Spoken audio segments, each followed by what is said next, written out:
Sindh university Thatta campus کی جانب سے قرارداد پاکستان کے حوالے سے ایک پروقار تقریب کا انعقاد کیا گیا۔ University of Sindh Thatta campus کی جانب سے کیمپس میں 23 مارچ کے سلسلے میں ایک پروقار تقریری مقابلے کا انعقاد بھی ہوا۔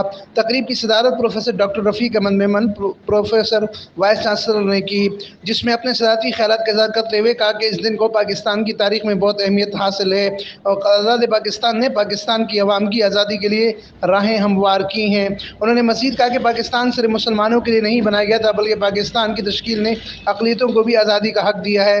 دوسری طرف مہمان خصوصی mister Irshad Hussain additional district and session جج ماڈل کورٹ کراچی نے کہا کہ تقسیم سے پہلے ہندوستان میں صرف ایک ہی مسلمان جج تھا۔ انہوں نے عدالتی نظام کے تناظر میں یوم پاکستان کی اہمیت کے بارے میں بھی رائے دی۔ معزز مہمان خصوصی نے اپنے کیریئر کی تقریر سے مختلف طلباء کو ایک اہم پیغام دیا اور تعلیم کے میدان میں اپنے آپ کو پروف بنانے کے لیے ان کی حوصلہ افزائی کی۔ مزید برآں قابل مہمان خصوصی اے ایس پی ٹھٹہ علینا راجپر نے اپنی تقریر میں نہ صرف ٹھٹہ بلکہ پاکستان میں بھی خواتین کو بااختیار بنانے کے کردار کے بارے میں آگاہی کی۔ انہوں نے طالب علموں کو زندگی کے ہر شعبے میں حصہ لینے اور ان کی اہلیت کا ثبوت دینے کی ترغیب دی۔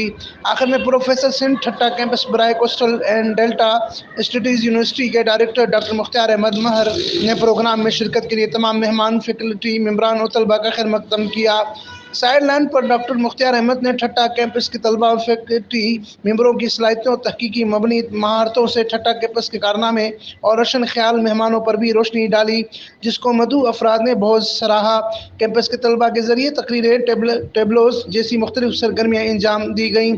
تقریب کے اختتام پذیر ہونے پر سیدہ فضا شاہ نے سب کا شرکاء مہمان کا شکریہ ادا کیا۔